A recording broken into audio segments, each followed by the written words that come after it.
Anh chị cũng đã thấy cái slide just này to trước get đây you back và into the chúng tôi mind cũng of chỉ muốn thinking nhớ that lại những cái điều the mà tôi đã problem we're nói về facing các cái is vấn that đề liên quan tới sự xuất we hiện của have tình more trạng antifungal kháng thuốc resistance. ở Okay, các cái so chủng nấm.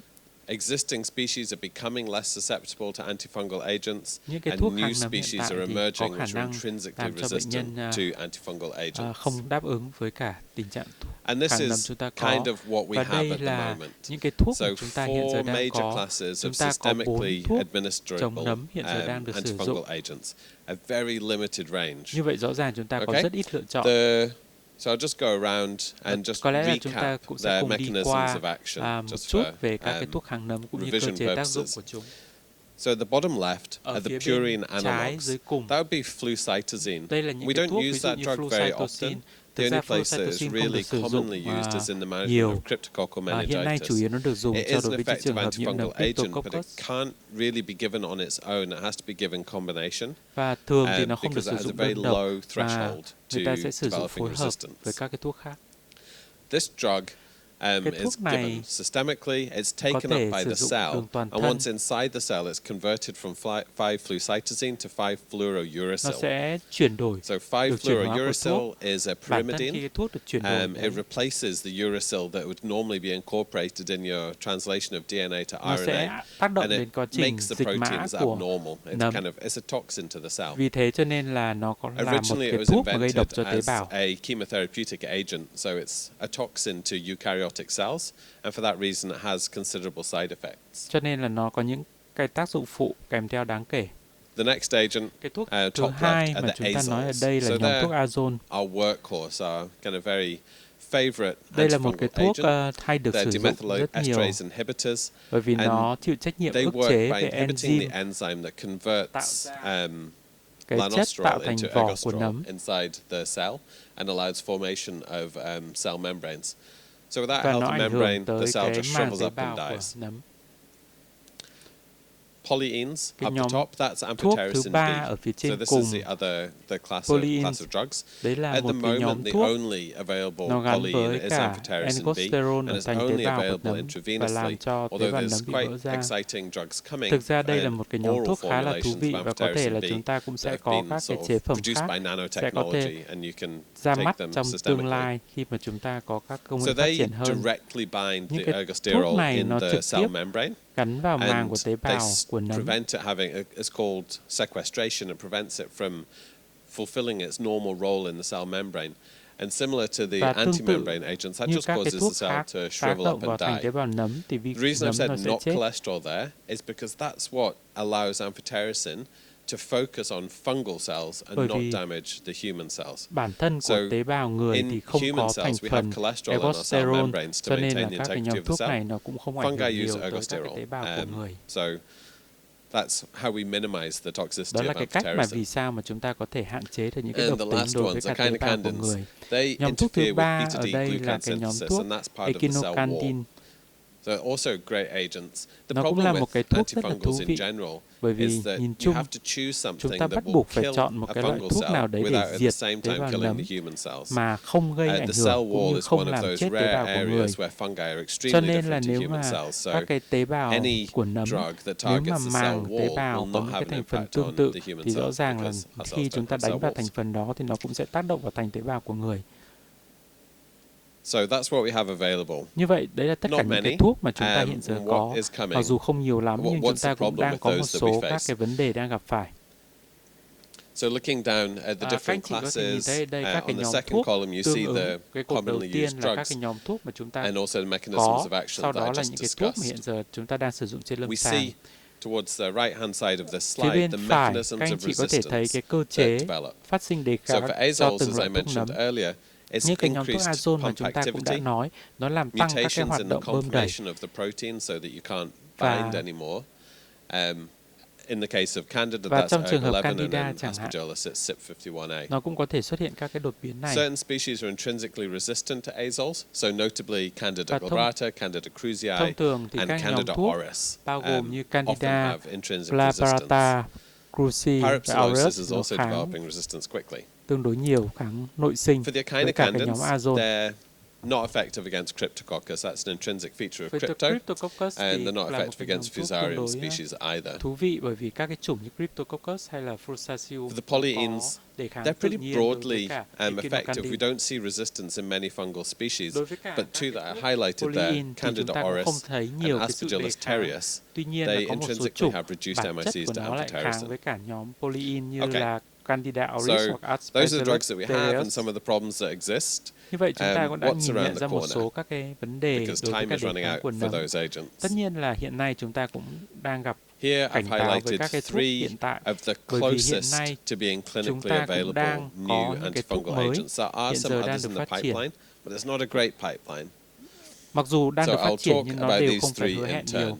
Và chúng ta có thể thấy ở Abrexafungup. đây các cái nhóm So thuốc that is a fungup, has a horrible thuốc name. nấm. It's kind of difficult to Đôi say khi là and các to anh chị có thể remember. thấy rằng là But những it's a cái nhóm thuốc này completely khá là new khó đọc class of tên, drugs. So it's a triterpentoid. nhưng mà nó These are oral có tác agents, dụng only tương tự available như orally. They work Echinocandins. in a similar way to echinocandins, which means that they inhibit the Như vậy production nó of sẽ beta-D-glucan, prevent cell wall ức chế formation. cái sự hình So thành they're only glucan của thành tế effective bào, against và vì thế nên nó organisms that chỉ have có tác dụng beta-D-glucan in với the cả cell tế wall. bào nấm mà So for thôi, chứ không example, phải no đối với effect cả các against tế mucor. bào người. Fosmanogepix. Với These are also a novel Fosmanogepix, group đây là of một cái nhóm thuốc antifungal agents, and they are tương tự acting như by azole. preventing the formation of Nó ngăn cản cái manoproteins. sự hình thành của So vách tế bào manoproteins are an thông important qua component of the cell cái việc wall mà membrane nó ảnh hưởng complex. They tới help to protein gọi là stabilize it and to give it manoprotein, to make it stable. và nó ức chế They cái also sự bám involved with dính adhesion. So without của normal manoproteins, nấm the fungal pathogens are unable to adhere to the vào host cell các cái surfaces bề mặt and tế unable to bào cause người, infection. và như vậy thì nó không thể So nào nó giving gây nhiễm bệnh được. Fosmanogepix when it's available will result in cell death, but also prevents the virulence of that pathogen. Như vậy nó có thể ức chế cái sự tăng trưởng của tế bào Alorifim, nấm cũng như sự down at the lây nhiễm. bottom, has a slightly Ở phía bên similar dưới cùng, đấy là mechanism một of cái nhóm action thuốc to mới. the 5-flucytosine, Nó tương tự như and that phocytosine. inhibits Nó enzymes ức in chế the một cái cell loại and enzyme prevents the normal production of bình thường vẫn được tạo pyrimidines. ra bởi So tế bào in nấm, that way, it interferes with và theo đó RNA, thì DNA nó có translation, thể prevents normal ức protein chế cái quá production, trình sao mã, and causes cell giải death. mã của DNA và RNA. The other two are not really Hai một novel cái nhóm agents, thuốc they're khác just mặc new dù không phải là formulations. cái thuốc So mới mà chúng ta rezafungin cũng đã is có, a đấy là weekly administered rezafungin. echinocandin. So it's still intravenous, but Nó you là only một need cái to give it dạng once a week, which can be echinocandin really mà có useful thể for sử very dụng hàng long-term ngày. therapy. Như vậy là nó rất là tốt nếu mà And the chúng last ta one có is thể sử dụng ít opalconazole. liều hơn. That Và thứ is an hai là chúng ta azole có một agent cái that's been nhóm thuốc specially azole hít, formulated đấy for là oral inhalation. opalconazole. Okay, so a couple of the Và pros chúng and ta cũng phải cons. thừa nhận rằng có một số các ưu Fosmanogepix, điểm it và nhược was điểm của các actually cái thuốc mới. invented for the treatment of Thực drug tế là các resistance cái thuốc vulvovaginal mới này nó cũng sẽ candidiasis. quan trọng trong cái So việc it's mà not chúng ta really phòng tránh meant cái for tình the trạng very kháng serious thuốc của invasive nấm. infections. It's only available orally. It takes time to get a sufficient level. Và You có wouldn't những cái use it thuốc for emergency mà chúng treatment. ta chỉ có ở dạng đường It uống does, thì nó however, làm have khó a khăn really hơn trong việc broad chúng range ta of sử dụng đường activity. tĩnh mạch. So Và thứ in hai cases là where you've các got a cái thuốc này multi-drug đôi resistant khi nó có thể mold có phổ rất infection, là it can be rộng, super nhưng useful mà thực as an sự additive lại therapy. không hiệu quả để chống lại một số các cái chủng nấm nhất định. Ví dụ như là Candida cruzi.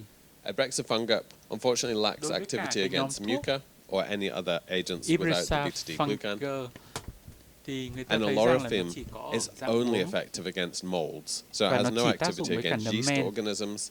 It is orally available, but the bioavailability is about Và cái 45%, so it's not cái a sinh great khả dụng của oral thuốc nó chỉ agent. khoảng tầm 45 đến The 50% place mà where thôi. we find it most useful and where I've been using it in my own practice Tôi cũng is for the đã multi-drug từng sử dụng resistant thuốc mold này. infections such as Lamentaspora and Tuy nhiên Scudosporiosis. nó cũng có thể xuất hiện cái tình trạng kháng thuốc. Okay, so that was a very Như quick vậy là whistle chúng ta cũng through đã đi qua rất là nhanh the antifungal drug các cái pipeline, thuốc mà hiện giờ đang and được phát we'll move triển. on to talk about Candida Và now. tiếp theo thì chúng ta sẽ chuyển sang cái phần nói về các Does anybody have any Candida questions xâm about lấn. existing or coming antifungals? Không biết các anh chị có câu hỏi nào liên quan tới các cái thuốc kháng nấm đang được phát triển không ạ? Nope. Và không có câu hỏi nào đúng không ạ?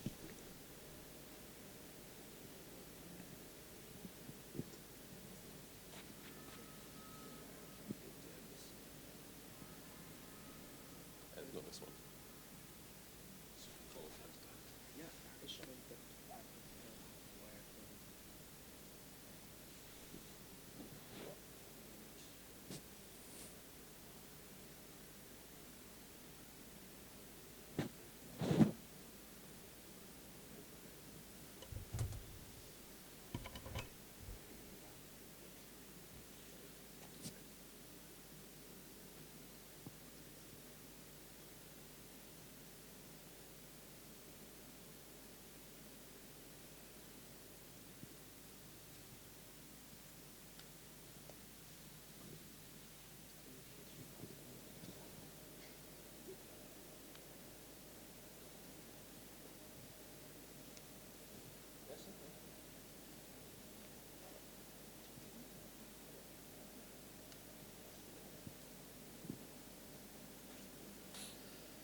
Okay.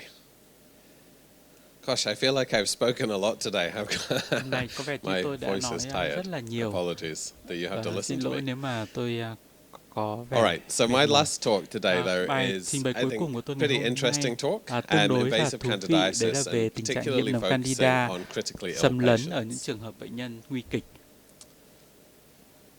So I've picked out what I think are a few of Tôi the nghĩ biggest rằng problems that we cái face vấn đề with our lớn nhất mà critically ill chúng ta đối patients, mặt who are với the những trường hợp ones who are bệnh nhân typically getting nặng, candidiasis. đấy là việc họ There's a bị problem nhiễm các around loại nấm early candida xâm diagnosis lấn, and treatment. bởi vì chúng ta cần With all phải chẩn đoán infectious sớm và điều diseases, trị we're cho familiar họ. that the Bởi sooner you vì start treatment, the better chúng the ta outcomes nói are. And this is certainly nhiều the và case chúng in ta biết invasive rõ là fungal việc điều trị infections. sớm thì sẽ cải thiện được kết cục của bệnh nhân. We have difficulties to Chúng ta có know những cái how khó best khăn to use the antifungal khi mà agents that we sử have.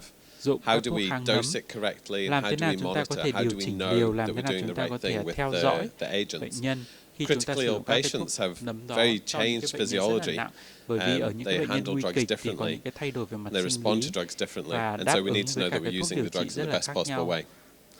And the other issue Và ở is infection mặt prevention and khác, control.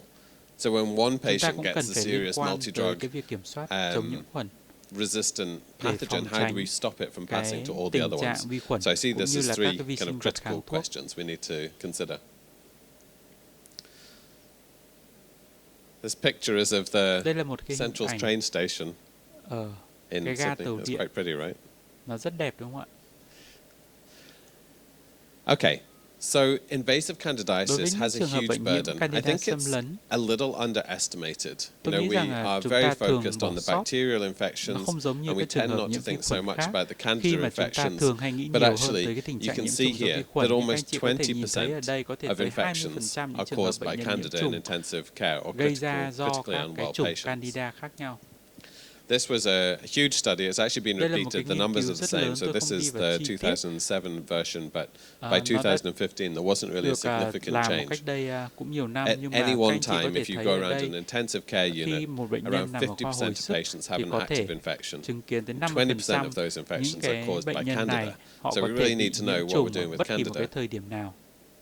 The other interesting thing Một in cái this điều khác table thú vị ở is trong cái that bảng này, the mortality đấy of chính là candida cái is a tỷ lệ lot tử higher vong. than it is for the bacterial Tỷ lệ tử infections, vong do nấm almost candida twice. thì cao hơn nhiều và thậm So chí là even gấp if đôi it's so với causing các cái vi slightly khuẩn fewer khác. infections, it's causing a very significant Và tất burden in nhiên terms là of nó có mortality thể and đồng nhiễm morbidity. các cái vi khuẩn khác và làm cho cái tỷ lệ tử vong này tăng cao. The problem Vấn with đề ở getting that đây, treatment started early, để even có though we thể know bắt it's đầu common, được is việc that điều trị sớm diagnosis is not thì easy.